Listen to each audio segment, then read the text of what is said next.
Hey, thanks for joining us today. Live Music Nation Podcast Festival Edition. Today we are with Carrie and Jean. They are from the Columbus Chamber of Commerce. Is that right? Yep, Columbus. Perfect. Kansas. They host the Columbus Day Festival and Hot Air Balloon Regatta. This sounds pretty cool, guys. Thanks for joining us. I appreciate you. You bet. Carrie, let's start with you. Where'd you grow up?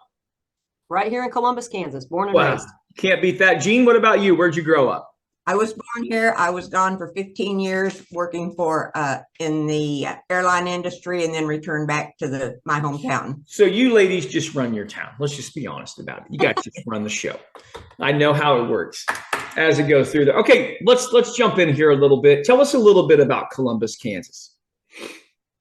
Okay, Columbus is in the very southeast corner of the state of Kansas. We're 10 miles from Oklahoma line and 10 miles from the Missouri line. Okay. So basically, it's called the four-state area, and it's a rural community. There's about 3,500 residents in the community itself and such. If you know where Joplin, Missouri is, Yep.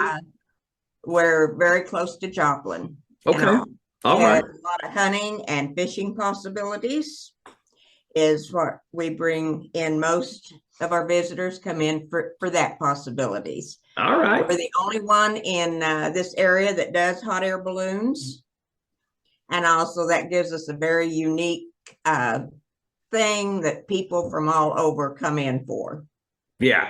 Perfect. All right, Carrie, let's jump in. Tell us about Columbus Day Festival. Columbus Day Festival. It's a 3-day festival. It starts on Friday evening. We have a free bean feed uptown on the square that is sponsored by the Commerce Bank.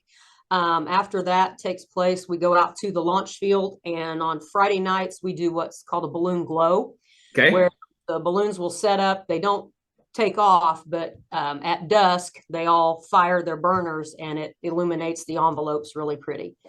And then Saturday morning, we take to the field bright and early, about 5:30, wait for sunrise, get a weather report to see if we're going to be able to fly. Ideal flying conditions of 9 miles per hour wind or less. We have some pilots that are a little bit braver and will go if it's a little bit over that, but typically we like to keep it at 9 and under. And if we get off a good flight, then we'll come back and do it again in the evening and try to get off a second flight and then another flight Sunday morning. So we have a opportunity to fly 3 times. We do races with the balloonists. We do what's called a hare and a hound race, where one balloonist will volunteer to be the hare. They will take off first. The other balloons cannot cold air inflate until that lead balloon is off the ground. Then they will fly for a while and find a spot that they like, and they will land and put out a great big white X. And then the rest of the balloons will try to navigate the various wind currents and fly over that X and throw an object out of their basket. And the closest one to the center of the target wins. Oh man, I want to do this. This sounds great. Yeah, it's a lot of fun. How far do they normally fly in a flight? It just depends. I mean, we've had them go as far as 12 to 15 miles. It just kind of depends on the pilot and how far they want to fly. And of course, the wind speed, it might be just fine here on the ground, but once you get aloft, they change.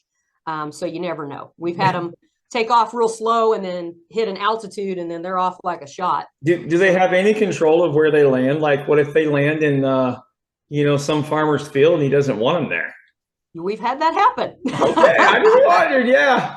Yeah, so what we do in order to prevent that, because we have had some run-ins, most of the farmers around here are very, very nice. They understand that this festival happens once a year, same time every year, and so they tolerate it. But we do have some that are not quite so welcoming, and we do give each pilot a map of the area with all of the no-go zones marked in red. Oh, perfect. To tell them not to land. How long has this been going on for your community? This will be our 35th year for the Holy moly, 35th year. Itself is it's really unique. There's not a lot of balloon festivals, and it doesn't seem to be like there's as many as there used to be. So talk about the impact that this has on your community. It brings in over 10,000 people just on that Saturday alone. So it's very good. With being a small community, we don't have a lot of hotel rooms, but they are full. And then we send people to Joplin and Pittsburgh, Kansas, Miami, Oklahoma, to the surrounding areas. So it's not only benefiting our community, it's benefiting communities across the state line.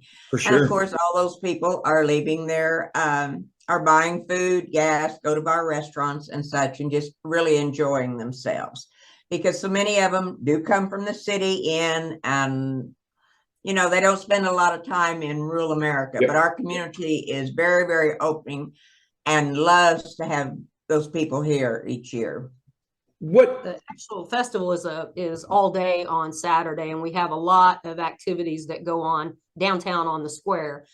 We have a huge car show every year. The FFA group of the high school puts on a petting zoo for little kids, and it's all free for the public. There's a variety of craft vendors and food vendors, food trucks, things of that nature that people can purchase food items with. And then we have a whole lot of free entertainment as well. Oh, that's spectacular. What are some of the things that you guys offer in conjunction? Let's highlight some of those events. Usually our entertainment, we try to do street performing on it. This year we have stilt walkers, some human statues going on. We also have a couple of bands that are down on the square. We separate them quite a bit so they're not in competition with each other. So people can come in and just sit down and enjoy that. We have sidewalk chalk drawing and all, where we take one of the sidewalks and let whoever wants to can come and draw on the sidewalks and such. Huge vendors for both food and arts and crafts. Oh, perfect. We have a quilt show, so we have something for all ages and all. Activities for the kids with inflatables that come in, the petting zoo, and also it gives them all an opportunity to get out for the locals to visit with people they haven't seen in a long time. And there's also Well, baby, I'm on it with a bottle of wine.